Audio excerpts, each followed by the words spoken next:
una palanca. Esa palanca es la llave. Esa palanca es la llave. Y normalmente se hacía para poder meter la mano, y esa palanca siempre la andaba el dueño de la casa. Esa era la llave. Y se dice, ¿cómo? Vaya por favor y busque ahí en... ¿Quién sigue? Hermana Kathleen. Isaías 22:22. ¿Quién anda una llave? Préstame una llave, por favor. Una, solo una.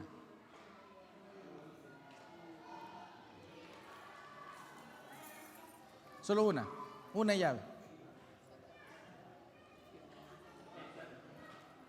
Aquí tiene, la hermana Telmana, una. Gracias.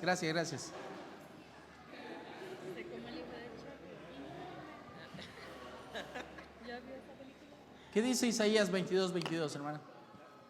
Y pondré la llave de la casa de David sobre su hombro, y abrirá y nadie cerrará, cerrará y nadie abrirá. Ok, la llave en la casa, la llave de la casa de David sobre su hombro. Bien ilógico pensar que yo voy a andar la llave aquí, ¿ya? Pero si es una llave más grande, entonces sí, ahora podemos ver la llave andando en el hombro, aquí, o sobre su túnica, amarrada en algún lado allí. Entonces, ¿cómo era la manera? La manera de abrir para esta chapa, por así decirlo, era el palo. Voy a más o menos dibujarla aquí. No se vaya a reír de mis artes, ¿ok?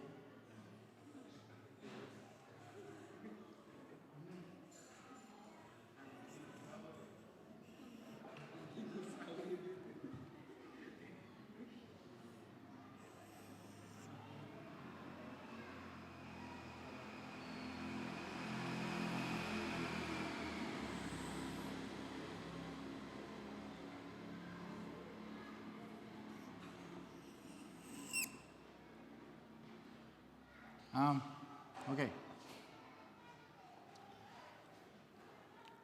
Este es el pasador de la puerta, que este es lo que entraba en el marco de la puerta, y aquí entraba la llave o ese palo que usted puede ver pando, aquí así, y luego aquí. Este tenía unos dientes, porque aquí habían unos pines, ya sea de madera o de hierro, que bajaban hasta esta parte de acá. Entonces lo que hacía esto, que levantaba los pines, en la segunda imagen lo puede ver mejor. ¿Lo notan ustedes? ¿No pueden notarlo? Esta parte tenía una abertura por dentro, por abajo, en donde ellos podían poner ese palo, ponerlo abajo y toparlo hasta poder hacer esto. Lo que hacía con eso, esa llave tenía unos salientes, como las llaves normales que nosotros conocemos, unos salientes para que se pudieran acoplar a los pines que estaban arriba. Entonces cuando él levantaba, bajaba el palo, levantaba los pines, haciendo como una palanca, y ya podía jalar la tranca, ya podía jalar la tranca. Entonces cuando ellos cerraban, obviamente los pines bajaban porque había la hendidura ahí, y ya ellos con esa llave levantaban y podían jalarlo. Entonces esa es la idea de lo que da también ahí Isaías 22:22, que él pondrá la llave de la casa de David sobre su hombro y abrirá, y nadie cerrará, cerrará y nadie abrirá. Ahora usted tiene una idea más fácil, más clara de cómo eran las llaves, las llaves sobre el hombro. No es que uno puede decir, es que se está refiriendo a la responsabilidad que tiene de dar las llaves, y él están en sus hombros, él tiene la responsabilidad de tenerlas. Pero no existían las chapas como estas, eran de otro tipo. Entonces Podemos pensar ahora las llaves sobre sus hombros, pensando en eso más claramente. Para hacer posible la apertura, el dueño de la casa tenía que meter su mano por un hueco y así meter la llave, obviamente, en la puerta, en la chapa, y poder abrir. ¿Dónde encontramos eso? Siguiente, por favor, hermana Miriam, Cantares 5:4.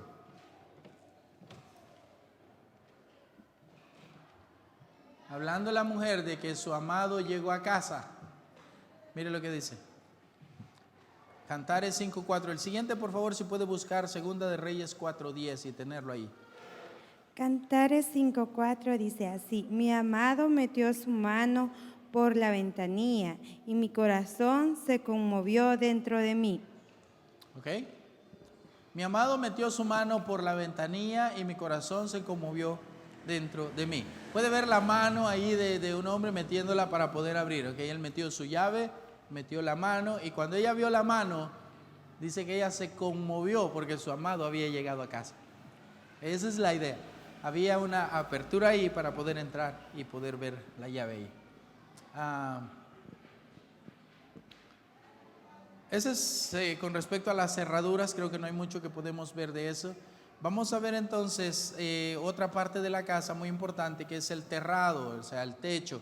Les dije, vamos a llegar a esa parte y vamos a verlo más a fondo ahorita. El cuarto más famoso al que se hace referencia es el cuarto que se le construyó a Eliseo para que cuando pasara por ahí tuviera un lugar de descanso y retiro. Muy probablemente acceso independiente para no molestar a los de la casa cuando salía o entraba. Okay, tenía las gradas, como lo vimos, tenía las gradas y podía entrar ahí en eso. Ya puede pensar usted en las casas que vimos de un solo cuarto. ¿Qué dice Segunda de Reyes 4:10? Yo te ruego que hagamos un pequeño aposento de paredes y pongamos allí cama, mesa, silla y candelero, para que cuando Él viniere a nosotros se quede en Él. Ok, entonces obviamente las casas más fijas ya tenían muebles, ¿verdad? Si usted ve y recuerda en las tiendas de campaña, ¿cuáles eran las sillas de la gente? Las banquetas o las albardas de los camellos, ¿ok? Las monturas de los camellos. Entonces, ahora sí, la gente ya podía construirse sus sillas. Las sillas no eran como las que nosotros conocemos hoy en día. Las sillas eran más parecidos a un banquito pequeño. No era una silla alta y que sus piernas quedan así rectas, y no. Era un banquito, era más como una banqueta, pequeñito, para poder sentarse. Por ahí es donde vemos cuando ellos se sentaban a la mesa en el tiempo de Cristo. No es que estaban sentados como ustedes están sentados ahorita. Ellos tenían unas mesas muy abajo, casi al nivel del suelo, y se recostaban en el suelo. No se sentaban, sino se recostaban sobre el suelo, sobre su hombro, y con sus pies estirados, ¿verdad? Para poder tomar la comida. Voy a ilustrarles más o menos cómo es que era. ¿Qué? Mi esposa me planchó la ropa y me va a decir, ¿por qué te ensuciaste? Pero más o menos, tengo aquí el micrófono, pero más o menos era de esta forma que ellos lo hacían. Era así, y así estaban comiendo. Esa era la forma. Por eso en algunas partes de la Biblia encontramos que ellos estaban cerca del pecho de alguien más. Si están todos juntos, iba a estar cerca del pecho. Entonces, alguien estaba cerca del pecho de Jesús, ¿verdad? Pero no era que él estaba aquí, sino estaba muy, muy cerca. Entonces, de esta forma era como ellos comían. Esa es la forma. Uy. Esa es la forma. Pero esta mujer le dice a su esposo, mire, yo te ruego que hagamos un pequeño aposento de paredes y pongamos ahí cama, mesa, silla y candelero. ¿Qué más necesita alguien para estudiar? Para apartarse de la gente. Café, dice la hermana. Sí, solo café. Café. Tenía cama, una mesa, una silla y un candelero. Eliseo podía preparar sus sermones ahí. podía apartarse para hacerlo. Nadie le molestaba porque ellos habían preparado eso para ellos. Hay varias iglesias allá en Honduras que tienen eso preparado. Es una excelente idea. Nosotros cuando lleguemos a Boaco tenemos una casa de 3 cuartos. Vamos a sacar a uno de los niños no. Nuestro cuarto va a ser para huéspedes. Si uno de ustedes llega por 1, 2 o 3 días, no más porque lo voy a sacar de la casa. Okay. Si usted llega a nuestra casa, nosotros vamos a salir de nuestro cuarto con mi esposa, vamos a dormir con Daniel y usted va a tener el cuarto de nosotros. Él tiene baño, vamos a poner algo cómodo ahí para eso. Porque varias iglesias también allá en Honduras, en las iglesias tienen un cuarto de huéspedes. La idea es para que cuando pasa un misionero, ellos lo hospedan y ahí el misionero no tiene que pagar en hoteles. Hay otros países que no tienen eso y hemos invertido mucho dinero en hoteles y tener que pagar a veces hasta $40, $50 por la noche de quedarnos en un hotel y por eso el sostén, ¿verdad?, que necesitamos. Y hemos quedado ahí en esos lugares, pero hay iglesias que lo tienen. Esta mujer tuvo esa visión, vio al misionero, vio al hombre de Dios que pasaba por ahí y ella dice: te ruego que hagamos algo, cama, mesa, silla y candelero, para que cuando él viniera nosotros se quede en él. ¿Okay? Ni iba a ser ni problema para ellos ni problema para nadie, él iba a estar en su lugar y todo muy bien. Necesitamos tener un conocimiento de las estructuras de las casas allá en el oriente para entender la historia del hombre paralítico que fue bajado por sus amigos por el techo. Vamos a ver esa historia, por favor. Siguiente, si puede leer Marcos 2:4. Marcos 2:4. No vamos a sacar una enseñanza tan grande por cuestión del tiempo, pero quiero que vayamos ahí, en Marcos 2:4. Y como no podían acercarse a él a causa de la multitud, descubrieron el techo de donde estaba y haciendo una abertura, bajaron el lecho en que yacía el paralítico. Ok, entonces dice que como no pudieron acercarse a él a causa de la gente que estaba, descubrieron el techo de donde estaba y haciendo una abertura bajaron el lecho en que yacía el paralítico. Mire acá, ¿usted recuerda el tipo de techo de las casas?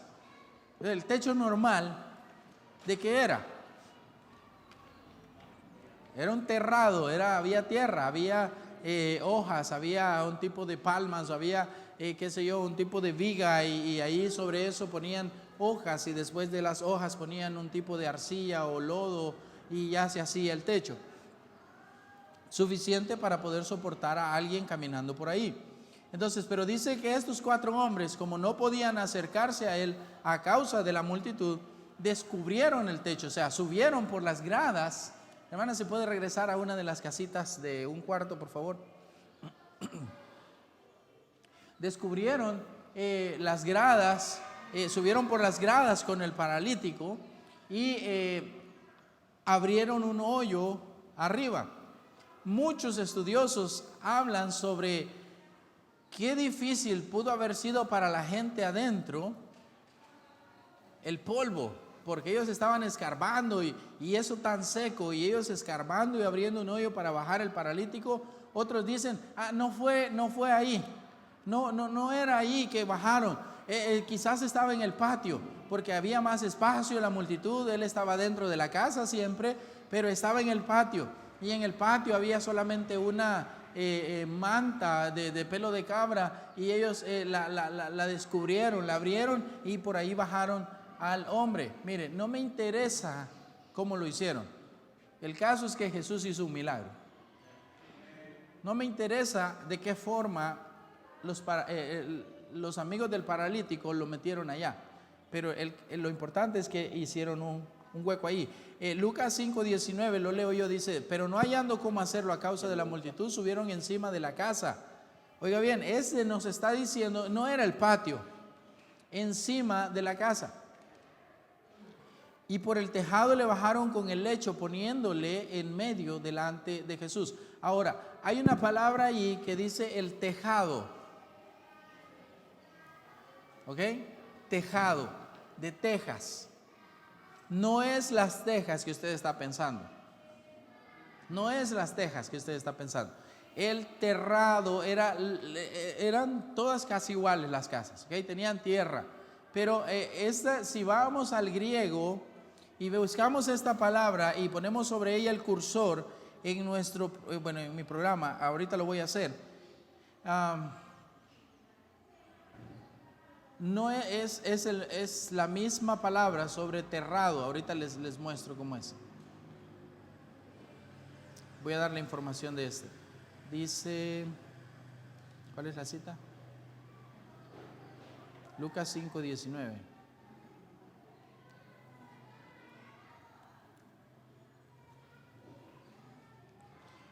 Pero no hallando cómo hacerlo a causa de la multitud, subieron encima de la casa y por el tejado, dice tejado, techo de tierra. Ese es el significado, techo de tierra, y hay un montón de palabras en griego que no quieren escucharlas, como dice. Quiero ver si la puedo reproducir. Sí.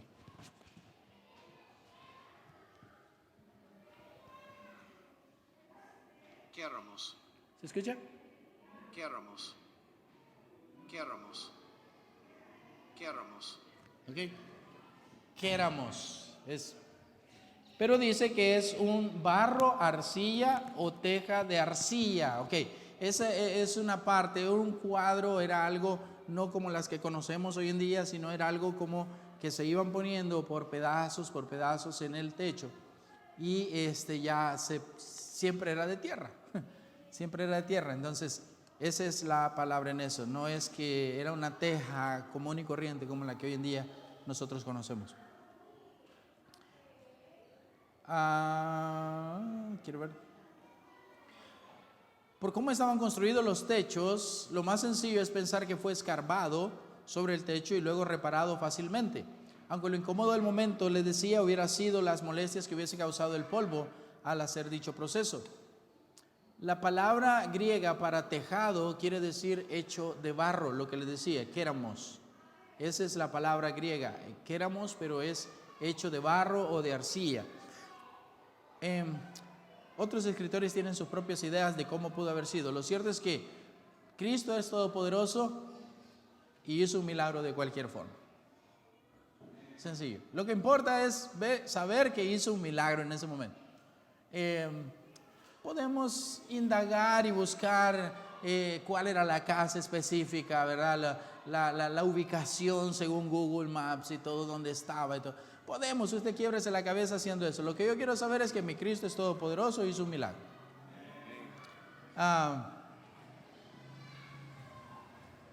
¿Alguna pregunta hasta este punto sobre eso de las casas y esto? Hemos pasado casi 1 hora y media en esto. ¿Alguien tiene alguna pregunta sobre las casas, tiendas de campaña, casas de un cuarto, casas de varios cuartos? ¿No? Hermana Catherine.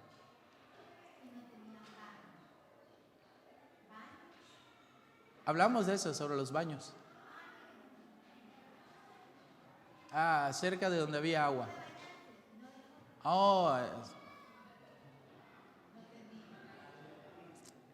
Si usted se fija, en la Biblia habla sobre las letrinas, como dice él. Pero obviamente toda la gente higiénicamente va a buscar hacer algo lejos de donde están. Ellos no construían las letrinas como nosotros, quizás iban afuera en el campo, afuera de sus casas para poder hacer sus necesidades, ¿verdad? En realidad no sé cuándo fue que se comenzaron a usar letrinas. Voy a buscarlo y se lo traigo mañana para ver si esto concuerda con el tiempo. Exacto. Pero más que todo se refería a la basura, ¿verdad? La basura que sale de la letrina es lo que ensucia y él menciona eso, pero quiero hacer un estudio de eso para ver si era el tipo de letrina que conocemos, ¿verdad? Que hacían un hoyo dentro de la casa y ahí pues usaban eso, o eso fue creado después. Voy a hacer ese estudio y le aviso y vamos a comparar eso, hermana. Gracias por la idea también. Muy bien. No había estudiado eso, pero buen punto, hermana. Vamos a ver eso. ¿Alguien más tiene otra pregunta? Que quizás no voy a poder contestar como la hermana. ¿No? ¿Nadie? ¿Hermana?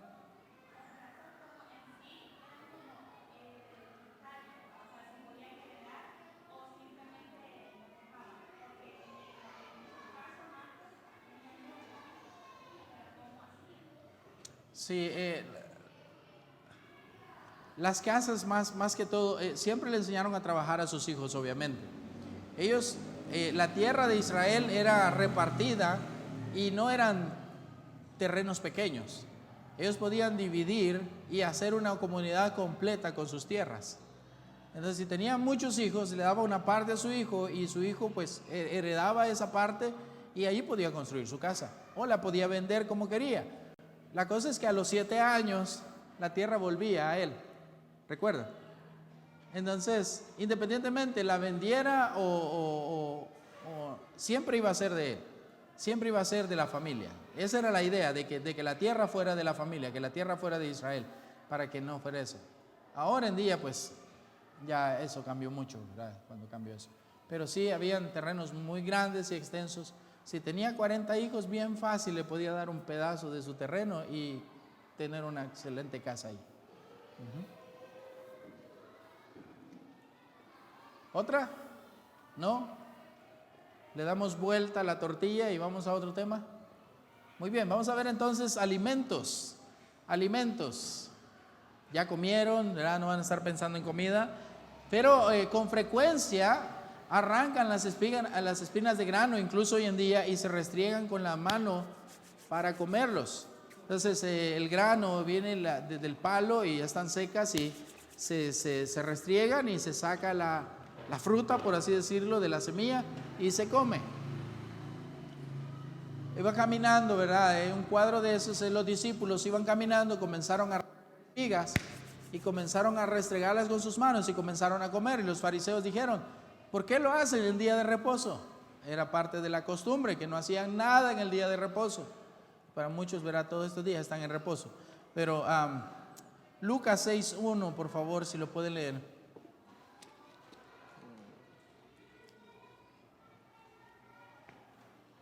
Lucas 6:1. ¿Quién sigue? ¿Hermana Elizabeth? No, aquí va allá, ¿verdad? Y el siguiente, por favor, si puede buscar Mateo 12:1. Y la siguiente, si puede buscar Marcos 2:23. Mateo 12:1. Lucas 6:1, ¿qué dice? Aconteció en un día de reposo que pasando Jesús por los sembrados, sus discípulos arrancaban espigas y comían, restregándolas con las manos. Y Mateo 12:1. En aquel tiempo iba Jesús por los sembrados en un día de reposo, y sus discípulos tuvieron hambre y comenzaron a arrancar espigas y a comer. Y ¿cuál era la otra? Marcos 2:23. Aconteció que al pasar él por los sembrados un día de reposo, sus discípulos andando comenzaron a arrancar espigas. Eso era muy común de pasar por los sembrados, y los que sobresalían en los caminos podía arrancarlo y restregarlo y comerlo. Y nadie le iba a decir nada. En el campo, aquí, es igual. Usted va por la orilla de la calle y mira jocotes o mira ciruelas, como le dicen los de Honduras, ¿verdad? Mira jocotes ahí y usted mira, oh, qué rico, se puede arrancar uno, comérselo o llevar una a su bolsada y nadie le va a decir nada, ¿verdad? No, obviamente los palos que están llenos son los de jocotes ácidos, pero si quiere llévelos, son suyos, nadie le va a decir nada por cortarlos. Vamos evangelizando y mi esposa siempre está viendo las guayabas, ¿verdad? Cuando veas ahí en los palos y cortame esa, y ella quiere que le corte y le digo, Mayra, nos van a regañar. La gente aquí, aunque tiene palos afuera de su casa, ¿verdad? Yo creo que ustedes alguna vez se han enojado porque quizás era lo único que tenían que comer y alguien les robó la guayaba que estaba fuera de su casa. ¿Verdad? Entonces, o cualquier tipo de fruta. Pero en ese tiempo, allí nadie le iba a decir nada. Si iba por los sembrados y veía una semilla comestible, lo arrancaba, lo pelaba y se lo comía ella. Tampoco iban a abusar, ¿verdad? Que iban a llenar sus sacos de eso y llevarse los discípulos, ¿verdad? Para comer. No, ellos lo arrancaban, lo pelaban y se lo comían y ya. Qué bonito, ¿verdad? Andar con Cristo en ese tiempo. Bueno, aparte de no ser perseguido, ¿verdad? Vamos a ver entonces en este de los alimentos las uvas y el producto de la vid. Las uvas y el producto de la vid. Durante los meses de septiembre y octubre, las uvas maduras se comen con pan como uno de los principales alimentos. Entonces, ya sea secas o ya sea recién cortadas, pero puede comerlas con pan. Obviamente el pan es otro tipo de pan del que nosotros conocemos, ¿verdad? No es como el pan que usted puede abrirlo y meter frijoles, crema, lo que sea ahí.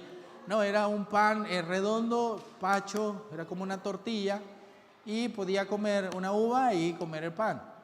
También el pan obviamente era comido para mojarlo con el aceite de oliva, el aceite más puro.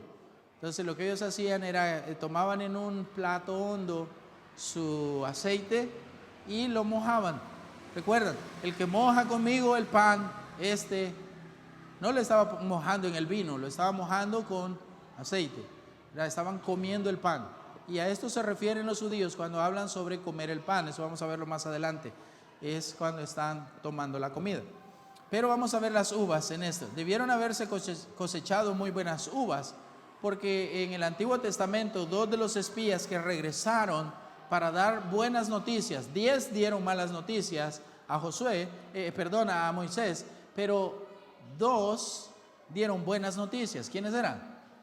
Josué y Caleb. Entonces ellos regresaron, pero llevaban algo muy importante acá. Vea lo que dice, por favor, si el siguiente o la siguiente puede leer Números 13:23.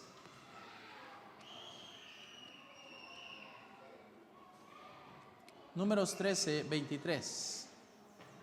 ¿Qué dice, Luz? Y llegaron hasta el arroyo de Escol, y de ahí cortaron un sarmiento con un racimo de uvas, el cual trajeron 2 en un palo, y de las granadas y de los higos. Ok, yo puedo imaginar en ese pasaje un racimo de uvas grandísimo, porque dice que cortaron un sarmiento con un racimo de uvas, el cual trajeron 2 en un palo. O sea, era grande. Si este fuera el palo y solo no podía ser llevado con 2, por uno solo, tenía que venir alguien más y llevarlo hacia ellos, porque lo llevaban colgando el racimo. Era grande, era pesado, porque los 2 lo llevaron. Dice, trajeron 2 en un palo. Puede ser que en ese sentido, que trajeron 2 racimos en un palo, o 2, un racimo en el palo. Como lo quiera pensar, era grande. No es que, un racimito de uvas aquí está. No, ellos llevaron en el palo, colgado. Gracias. Solo para que vea, eran muy buenas cosechas de uvas. Pasamos viniendo de Metapán, venden uvas silvestres. Son uvas diferentes, son como más negras y diferente sabor, pero son ricas. Y las venden, ahí en la calle les venden, pero lo más que venden un racimo es muy pequeño. Pero ese dice que 2 en un palo. Como de la forma que usted lo tome, 2 hombres llevando uno grande o cada uno llevando en un palo 2 racimos, como usted lo quiera tomar, eran grandes. Entonces, el jugo del vino se extraía, o el jugo de la uva se extraía de una manera muy peculiar. Se hacía apisonando las uvas de una manera diferente. Si puede, hermana, ayudarme con la imagen de eso. Bueno, ahí pueden ver un racimo de uvas que está bastante grande ahí. La otra imagen, hermana, donde está el lagar, donde hacen el jugo de uvas. Esa. Ok, esa fue tomada a la orilla del mar. No, es solo una imagen, una ilustración. Pero ellos de esta forma hacían el vino de uvas. Dice la Biblia que ellos no dice la Biblia, dicen los estudios que el vino de uvas se hace de esta forma. Y se hace de una forma descalza para que las semillas no sean machacadas. Porque si las semillas son machacadas, el vino de uvas se echa a perder. El vino se echa a perder porque se hace amargo el vino. Entonces, se apisonaban las uvas de una manera descalza, cuidando de no deshacer las semillas, porque si las uvas deshechas se mezclaban con el vino, si las semillas deshechas se mezclaban con el vino, se volvía amargo. La mayor parte de las uvas se usaban para hacer el vino, que también se secaban, y era parte de los frutos secos que también le llevaron a David. Pero también la mayor parte de las uvas se usaba para hacer el vino. Y dice, hay diferentes tipos de vino. No era el vino que nosotros hoy en día conocemos, sino era un vino diferente. Ya vamos a ver el proceso de conservación para que el vino no se fermente. Siempre se va a fermentar, pero hay un proceso de conservación para que no se fermente tan rápido. Ya que en el mundo antiguo no había métodos de conservación, se le agregaba al vino un agente endulzante como miel, llamado el vino dulce, que probablemente era el que se estaba usando como bebida en el día de Pentecostés, porque los discípulos no estaban llenos de mosto, estaban bebiendo vino el día de Pentecostés, celebrando, dándole gracias a Dios por la cosecha, pero no estaban bolos, no estaban embriagados. Ya, entonces probablemente era de este tipo de vino con miel que ellos estaban tomando, que había sido hecho previamente para que no se fermentara muy rápido. Ahora, usted ha probado el vino de uva que venden en los supers. El vino de uva, normalmente ese vino es mucho más dulce que el normal. ¿Por qué? Porque es un agente endulzante. El azúcar y la miel es un agente ¿cómo se llama? Que no agarra alcohol, ¿cómo se llama? La cosa que no se fermenta. Okay. Por eso lo hacen, porque si usted echa vino de uvas sin echar nada de agente endulzante, mañana ese ya está fermentado, ya se siente borracho, decimos nosotros. Es como el tamarindo. El tamarindo usted lo deja en la tarde y ya está bien rico, ¿verdad? Al siguiente día usted dice, oh, qué rico, más heladito, más hielo. No, pero eso comienza a fermentar la naturaleza de este tipo de fruta. Igual es la uva. Entonces, ellos ponían un agente endulzante para eso. Las uvas secas también eran consumidas muy a menudo. Se le decía los frutos secos. ¿Quién sigue, por favor? Si puede buscar, Anamín. Usted sigue, ¿verdad?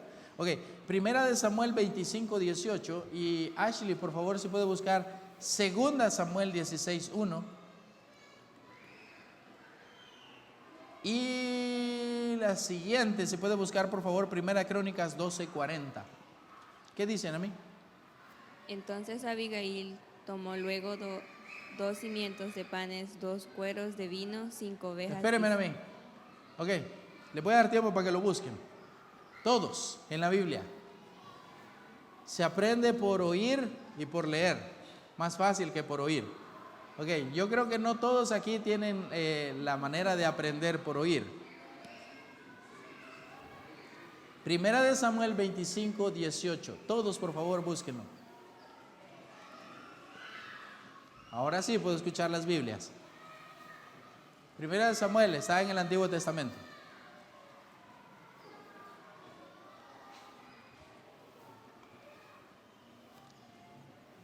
Ya, permítanme. ¿Lo tienen? Levante la mano, ¿quién lo encontró? Ok, la mayoría. Bien, ahora sí, Anemi. Entonces Abigail tomó luego 200 de panes, 2 cueros de vinos, 5 ovejas guisadas, 5 medidas de grano tostado, 100 racimos de uvas pasas y 200 panes de higos secos, y los cargó todos en asnos. Y los cargó todos en asnos. Ve acá, este pasaje, este versículo está interesante. Aquí encontramos varias cosas, varias herramientas usadas para tener los alimentos. Número 1, encontramos que dice que ella tomó 200 panes. 200 panes. Los panes normalmente era como la mano, podía caber en una mano. Ese era un pan, 200 panes. Estamos hablando de algo grande, ¿ok? 200 panes. No el redondo como conocemos normalmente, sino el pan plano, ¿verdad? El pan redondo como una tortilla. ¿Qué más podemos encontrar ahí? Podemos encontrar que dice que tomó 2 cueros de vino. Otra forma de conservar el vino para que no se fermentara era, número 1, endulzándolo, y número 2, poniéndolo en cueros. Ellos no usaban guacales, botellas de plástico, no usaban cajas de cartón, ¿verdad? No usaban nada de eso, sino era de las vacas, hacían sus cueros y ellos ya podían hacer sus botellas. Y allí era un agente también para que no se fermentara. Entre menos aire le llega al jugo de uvas, fermenta más lento.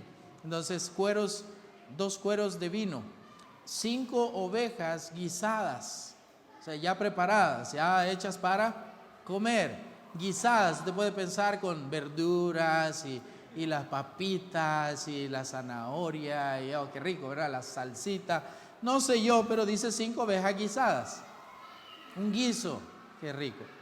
Y oveja, 5 medidas de grano tostado. Esa medida de grano tostado usted va a encontrar cuando veamos quizás jueves o viernes. Vamos a ver lo que son los pesos, monedas y medidas, para que podamos ver cuánto era más o menos esto que Abigail tomó, las medidas de grano. 100 racimos de uvas pasas. ¿Sabe qué es una pasa, verdad? Conozco un chiste de eso, de las pasas, pero ¿cómo se dice pasas en inglés, hermano? ¿Cómo? Ok. Alguien pregunta, estaba aprendiendo inglés y dice, ¿cómo se dice pasa en inglés? Llegó alguien a visitarlos a la casa y él le quería decir pasa. Y dice, ¿cómo dice? Racing. Para los que no entienden inglés, ¿verdad? Ok, 100 racimos de uvas pasas, ok. Eran pasas, eran uvas secas. Era como las que compramos en el súper y eran ahí las uvitas y se hacen tan chiquitas, pero son muy ricas. A mí, les soy sincero, a mí esas pasaron años que no me gustaban, años. Yo se las sacaba al pan, incluso al pan dulce hoy yo si encuentro eso yo se las saco y lo tiro, no me gusta. Pero comérmelas solas ahora sí me gusta. Ahora sí me gusta, no sé por qué, cambié, ya me casé, cambié, entonces me gusta, ahora sí me gusta, las pasas son ricas, incluso cuando están heladitas, ¿verdad? Son sacadas de la refrigeradora, las pasas son muy buenas, muy ricas. Nosotros también usamos las uvas, hermano Denis, el otro día fuimos a comer a su casa, no tenía hielo, pero tenía una fruta congelada. Entonces normalmente las uvas, para que el agua del hielo no le quite el sabor a las cosas, normalmente unas uvas congeladas, y ese es parte para enfriar un fresco y después se comen las uvas. Buena idea. Entonces hermano Denis hizo eso el otro día, fuimos a su casa y me pareció excelente idea. Obviamente Denis no aprendió eso de él, ¿verdad? Se lo enseñó a su esposa, pero nada, ya lo sabía. Y 200 panes de higos secos, panes de higos. ¿Quién ha probado los higos? Varios. Muy bien. Son riquísimos y son dulces. Esos por lo general ya son dulces. Los discípulos podían ir caminando en ese tiempo, encontrar higos, cortarlos, abrirlos y comérselos porque eran dulces. muy dulces, producen una miel exagerado. Entonces ellos dicen que se hacía pan de eso. O sea, ahora conocemos que el pan dulce es bíblico, ¿ok? A quien no le gusta el pan dulce, pues no es bíblico. Ok, ahora sabemos que el pan dulce es bíblico. Y lo cargó todo en asnos. O sea, se llevaba una buena cantidad de cosas. Las iba a ir a regalar. Una buena cantidad. Entonces, 2 de Samuel 16:1, ¿qué dice, por favor?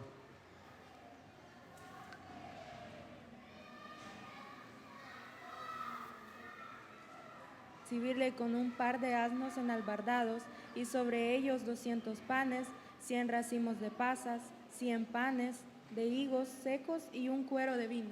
Ok, es el mismo pasaje, ok, pero, perdón, es otro pasaje.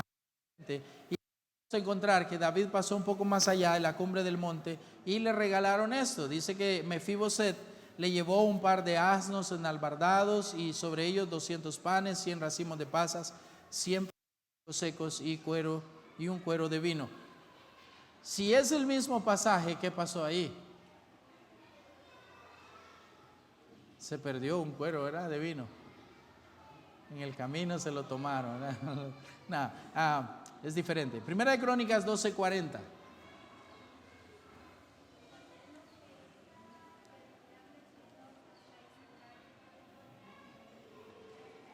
Primera Crónicas 12:40, ¿lo tienen? Permítanme. ¿Ya lo tienen? Bien, para que tengan la idea, porque a veces no se escucha muy bien y... ¿Puede leerlo, perdón? También los que eran vecinos hasta Isaacar y Zabulón y Neftalí trajeron víveres en asnos, camellos, muslos y bueyes, provisión de harina, tortas de higos, pasas, vino y aceite, y bueyes y ovejas en abundancia, porque en Israel había alegría. Ok, entonces usted está viendo ahí que esto de las uvas era muy, muy usado. Dice que llevaron vino, llevaron también camellos, mulos y bueyes, provisión de harina, tortas de higos, pasas. O sea, llevaban el fruto de la vid. Llevaban el fruto de la vid porque había fiesta en Israel, había alegría. Entonces eran muy consumidas a menudo. ¿Qué fue lo que Jesús convirtió a una bebida en la boda, el primer milagro? Agua en vino. Era muy usado, era muy usado. Y yo por lógica pensar, nuestro Señor Jesucristo convirtió el vino en un vino nuevo. El vino nuevo es completamente sin fermentación. Es como acabado de machacar, llevado a la pila de vino, sacado y tomado. Ese era vino nuevo. Nadie aquí puede decir y justificar las borracheras y el alcoholismo con decir Jesús convirtió el agua en vino. No es la forma, porque era vino nuevo. Él hizo vino del agua. No es que él hizo vino de 400 años de antigüedad. No, vino nuevo. No tenía alcohol, completamente, 0%. Nadie puede justificar. Y si usted alguna vez lo ha dicho, discúlpeme, pero está diciendo blasfemias a nuestro Dios. Si a usted alguna vez ha dicho eso, ni por broma lo mencione. A mí me jala el pelo que no puedo jalarme cuando alguien dice Jesús convirtió el agua en vino, ¿por qué no podemos tomarnos una cervecita? Eso me aturde, me da cólera, me molesta. Y decimos en un buen salvadoreño, no. Bien, entonces seguimos a el vino nuevo. El vino nuevo. Okay. Es el producto de las primeras cosechas de uvas del año. Por lo tanto, es vino muy poco o casi nada fermentado. Un periodo de 2 o 3 semanas, el resultado era vino como el que conocemos. Entonces, ellos dejaban el vino por 3 semanas. Por 3 semanas. Y ahora sí, había vino fermentado. Ok, había vino fermentado. Era el vino que conocemos hoy en día, pero no el que Jesús usó. En unas cuantas semanas el azúcar natural comenzaba a fermentar. Ok, estaba muy usado esto.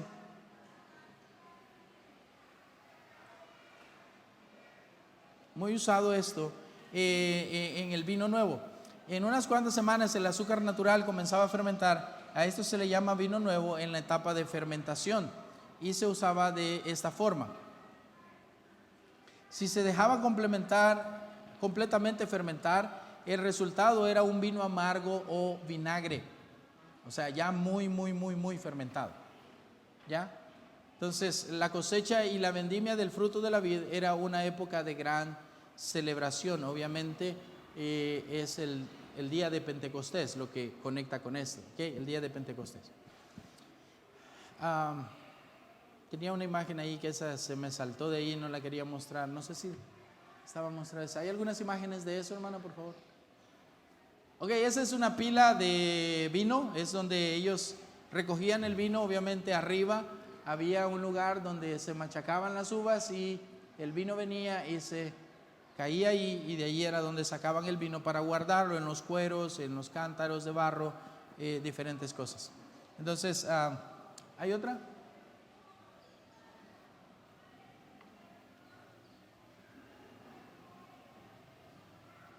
¿No más?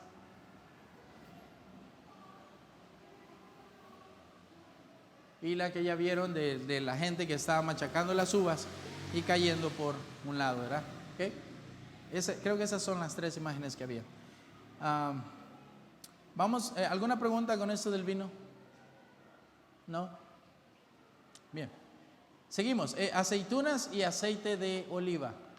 Aceitunas y aceite de oliva.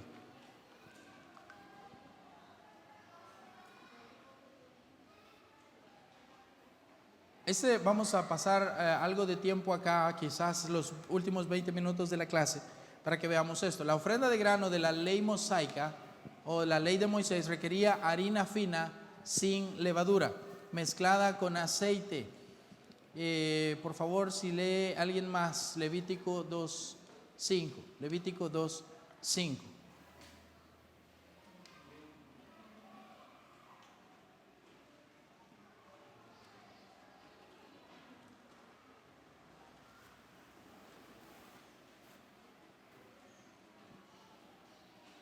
Mas si ofrecieres ofrenda de sartén, será de flor de harina sin levadura, amasada con aceite. Ok.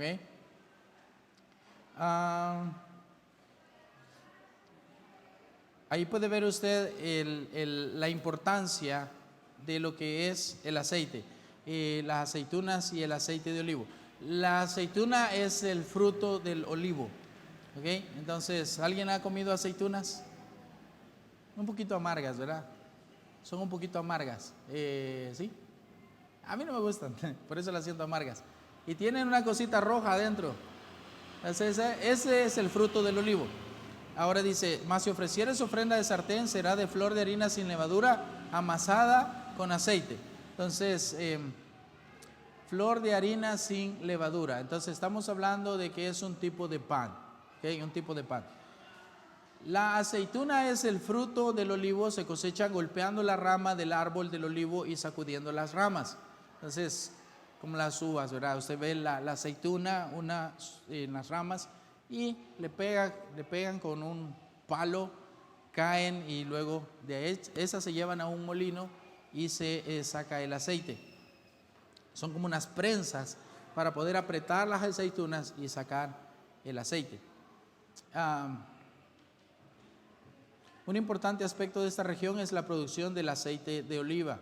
El aceite se extrae prensando las aceitunas. Y tengo algunas imágenes de molinos ahí que puede ver. Esa es una pequeña, es una de casa, es una casera, en donde el que lo está haciendo se apoya y comienza a girar la roca y pone las aceitunas allí en ese, como la piedra de abajo, la muela de abajo, ¿verdad? Le pone en la muela de abajo, sobre eso ponen las aceitunas y luego comienza a pasarlo y el aceite comienza a salir. Normalmente tiene un aspecto verdoso y el más puro es como el que vieron en la primera foto que la hermana tenía ahí. Ahí está este aceite. Esa es otra, ahí hay aceite sacado, es aceite de oliva. Siguiente, por favor. Ese es otro molino también un poquito más grande que el anterior, que se usaba caminando sobre ellos. No sé si hay otro, hermana. No, ¿verdad? Solo esas cuatro. Pasando las aceitunas por la prensa, el primer aceite que salía era el más limpio y el más concentrado. Este aceite, el primer aceite de las aceitunas, el primer aceite que se sacaba, solo era usado para encender las lámparas en el templo o en el tabernáculo, solo para eso. Y también para poner, obviamente, en donde estaba la mesa de los panes de la proposición. Recuerdan, mencioné que ellos mojaban su pan en el aceite y lo comían. Probablemente era para eso, solo era usado en el templo. Luego de eso, la pasta que se obtenía de haber prensado las aceitunas se colocaban en sacos de tela. Con esta pasta que quedaba, incluso se usaba para alimentar animales, incluso también para calentar la casa, quemándola en una especie de horno. Ya esto seco se hace como hoja seca y se puede calentar. Lo mismo hacemos nosotros, muy parecido en nuestra cultura, ¿verdad? Muchos quizás no lo hacen ni saben qué se hace, pero para espantar mosquitos, ¿qué se hace? Humo, ¿ok? Pero hay un tipo de humo que es muy, muy efectivo para espantar mosquitos. El pupú de la vaca. Pupú de la vaca seco. Usted le pone y le da fuego abajo y comienza a hacer humo en casa. Va a oler a vaca, ¿verdad? Pero va a espantar los mosquitos. Entonces, ahí está, quemándole en una especie de horno. Es muy parecido a nuestra cultura, pero ellos la pasta la dejaban secar y luego ahí ya le daban olor a la casa. Siguiente, por favor, si puede buscar Éxodo 27, 20. Éxodo 27, 20 y 21.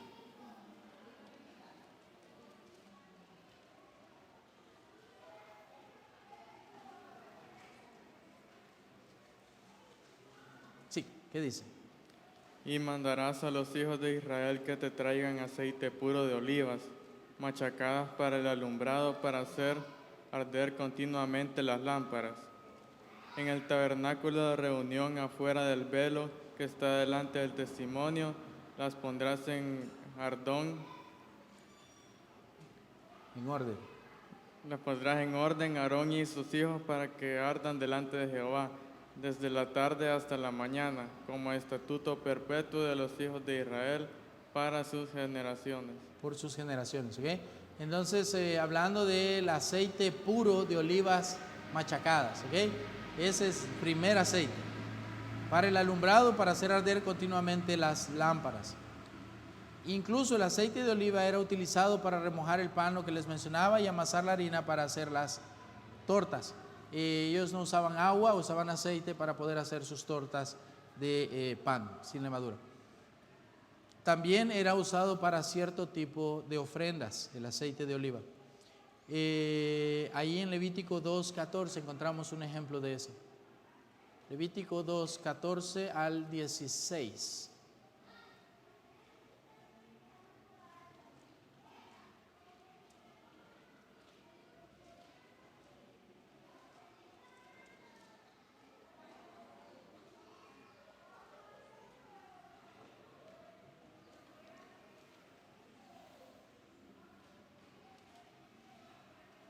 ¿Qué dice? Levítico 2:14. Eres a Jehová ofrenda de primicias, tostarás al fuego las espigas verdes y el grano desmenuzado ofrecerás como ofrenda de tus primicias, y pondrás sobre ella aceite y pondrás sobre ella incienso en ofrenda. Y el sacerdote hará arder el memorial de él, parte del grano desmenuzado y el aceite, con todo el incienso es ofrenda encendida para Jehová. Okay. Entonces, ahí dice es ofrenda, y pondrá sobre ella aceite y pondrá sobre ella incienso, es ofrenda, ¿ok? Se usaba para un cierto tipo de ofrendas. La viuda de Sarepta tenía solo aceite y harina para hacer pan y comer. El aceite de oliva era tan común como decir tortilla y sal en nuestro tiempo. Era de esa forma y era el proceso de eso. Primera de Reyes 17:12. Primera Reyes 17:12. Nos muestra Isaac, por favor, la historia de la mujer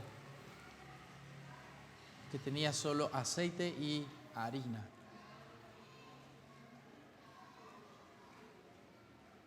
Primera Reyes 17:12 y 13, por favor. Respondió: vive Jehová tu Dios, que no tenga pan cocido, solamente empuñado tengo de harina, tengo de la tijada y poco de aceite en una vasija. Y todo recogía los 2 leños para entrar y preparar para mí y para hijos para los comados. Y no dejé de morir. 13.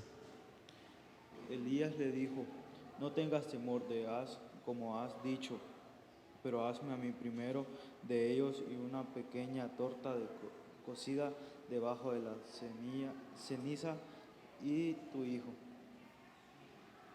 Y tráemela. Y después. Tráeme y después hará para ti y para tu hijo. Ok. Entonces, ese es el ejemplo. Usted puede ver ahí varias cosas también, varios puntos ahí. Dice que ella solo tenía un puñado de harina en la tinaja. Era como una especie de guacal, ¿verdad? De barro que ellos tenían para tener eso. Y un poco de aceite en una vasija. Y ahora recogía 2 leños para entrar y prepararlo para mí y para mi hijo, para que lo comamos y nos dejemos morir. Elías le dijo: no tengas temor, ve como has dicho, pero hazme a mí primero de ello una pequeña torta cocida debajo de la ceniza. ¿Y eso? ¿Cómo? ¿Alguien ha comido pan cenizado? Una vez yo comí pollo cenizado. Lo estaba asando y se me cayó en las brasas y se llenó de ceniza. Entonces, pero no pan así. Es un diferente tipo de horno, ¿ok? Vamos a verlo eso más adelante. Algo para tomar en cuenta, y aquí vamos a ir bajando por el día. El árbol de olivo es muy resistente, incluso rebrota aún cuando se le recorta. Usted puede dejar el puro tronco pequeñito y de repente comienza a crecer. Es un árbol que es muy vivo en ese lado, ¿verdad? Puede rebrotar incluso cuando lo recorta. Los retoños muchas veces son ejemplificados como símbolos de la vida nueva. La civilización egipcia toma el olivo como un fruto de la diosa Isis. Los egipcios atribuían a la diosa Isis el haber transmitido a los hombres este árbol, su forma de cultivo y el procedimiento de extracción del aceite. Para ellos, la simbología del olivo trascendía de la vida, ya que colocaban un ramito de olivo en los sarcófagos de los difuntos. Ese es los egipcios. La civilización griega, la civilización de Grecia o la griega, el olivo tiene un papel fundamental en el origen mítico de la ciudad de Atenas. ¿Alguien sabe esta historia? De por qué se llama Atenas, la ciudad de Atenas. Dicen los griegos que esta ciudad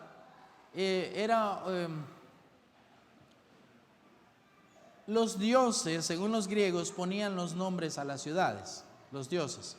Entonces, Atenas y Zeus, ¿quién es el dios del mar? Poseidón, ¿verdad? Ok, entonces, Atenas y Poseidón estaban disputándose quién iba a poner el nombre a esta ciudad de Atenas. Entonces la diosa Atenea dice: no, yo le voy a poner el nombre. Y dice Poseidón: no, yo se lo voy a poner. Y estaban peleando según la cultura griega. Entonces ellos estaban peleando y se disputaban la soberanía de esta ciudad. ¿Quién iba a gobernar? ¿Quién iba a poner el nombre? ¿Quién iba a ser el dueño de la ciudad? Pero vinieron los otros dioses, según los griegos, vinieron los otros dioses y dijeron: bueno, ni usted ni el otro. lo que voy a proponer aquí, dijeron ellos, es que cada uno haga un milagro.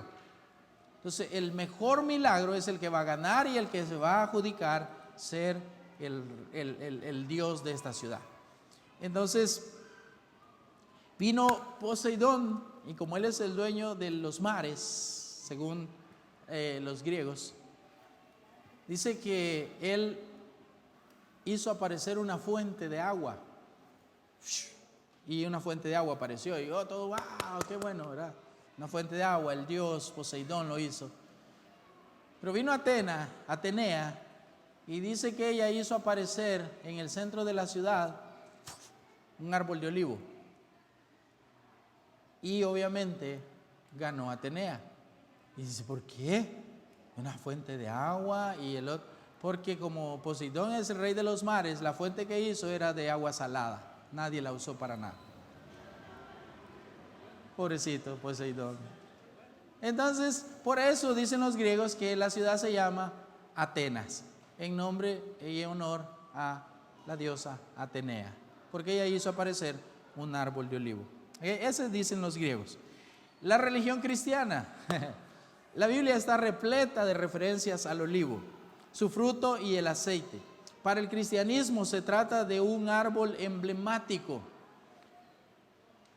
Algo más que quisiera mencionar antes de ver lo de los cristianos. Los griegos, si ustedes se recuerdan, ellos incluso si alguien ganaba en las Olimpiadas, y los romanos también, ¿qué hacían?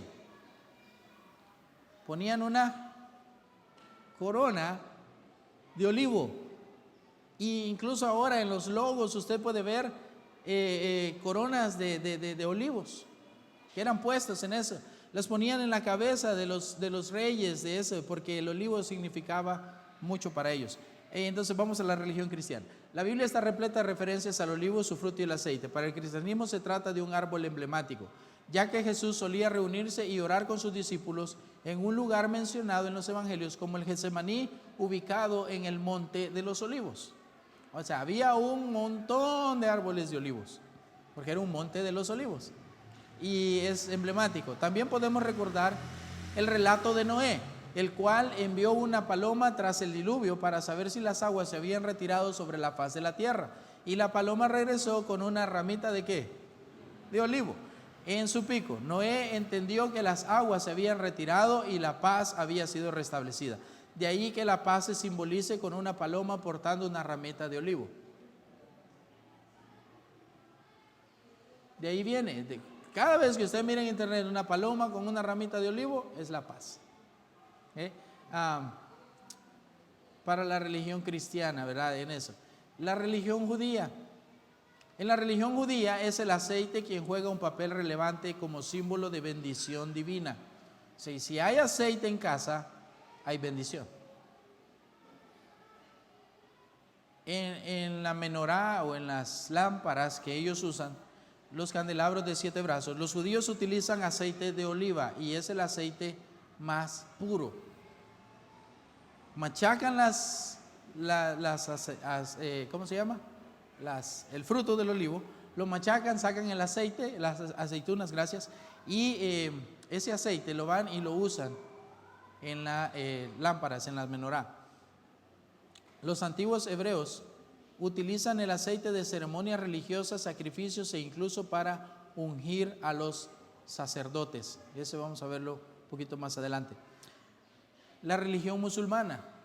Para los musulmanes el olivo y su aceite se relacionan alegóricamente con la luz de Dios que guía a los seres humanos. Ellos son muy psicólogos en esto y dice el olivo y su aceite es como la luz que Dios nos da y por eso lo quemamos, porque es el aceite, es la luz y eso dicen los musulmanes. Tras la conquista del Al-Andalus, los musulmanes se encontraron con muchas plantaciones de olivos y pronto descubrieron los beneficios de este árbol y sus derivados.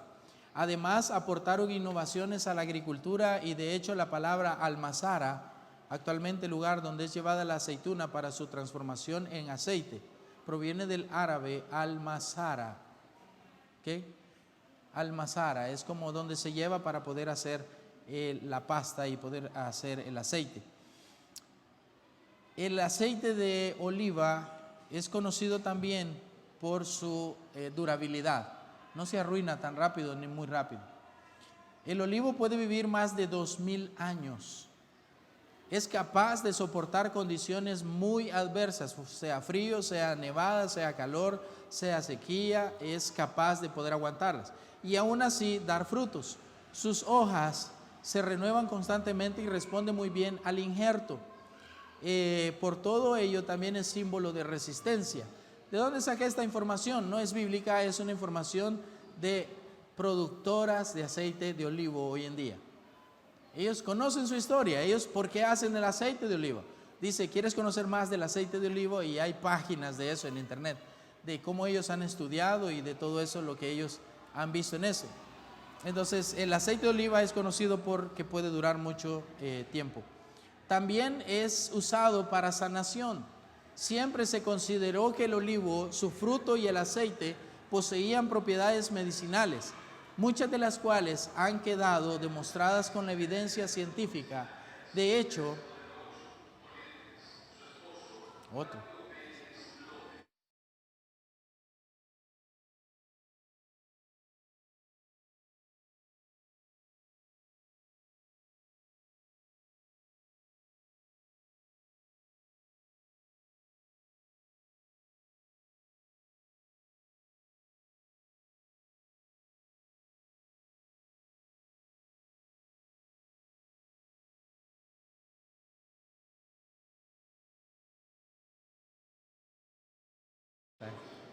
la niña Tanchito que vendía flores. Okay. Entonces, eso fue considerado, el aceite es considerado por sus propiedades sanatorias. Okay. De hecho, en todas las civilizaciones comentadas anteriormente, se utiliza el aceite para tratar ciertas enfermedades y así como para la belleza y cosmética. Termino con estas dos. ¿Quiero ver? Vamos a terminarlo, ok, unos minutitos más, ya que tomaron un recreo grande. Paz y reconciliación. El aceite de oliva es usado como paz y reconciliación. Como dijimos antes, la paloma con la ramita de olivo ha quedado como símbolo innegable de la paz. De hecho, en algunas banderas de países u organizaciones podemos ver una rama de olivo. Quizás la que más nos suene sea la bandera de la Organización de las Naciones Unidas. Ellos quieren hacer la paz. También en la Eneida se cuenta como Virgilio utiliza la rama de olivo como símbolo de reconciliación y acuerdo. Es una obra, ¿verdad? Fertilidad. Para los helenos o los de Grecia y todos esos lugares al norte de Israel, los descendientes de los dioses nacían bajo los olivos, por lo que las mujeres que querían tener hijos debían dormir bajo su sombra. De hecho, en la actualidad la ciencia está investigando si el consumo de aceite de oliva beneficia, entre tantas cosas, al aumento de la fertilidad. Se cree eso también. También el olivo o la ramita de olivo es símbolo de victoria, lo que les mencionaba. Atenea le otorga este tributo al salir victoriosa de la pugna con Poseidón. Y como hemos comentado,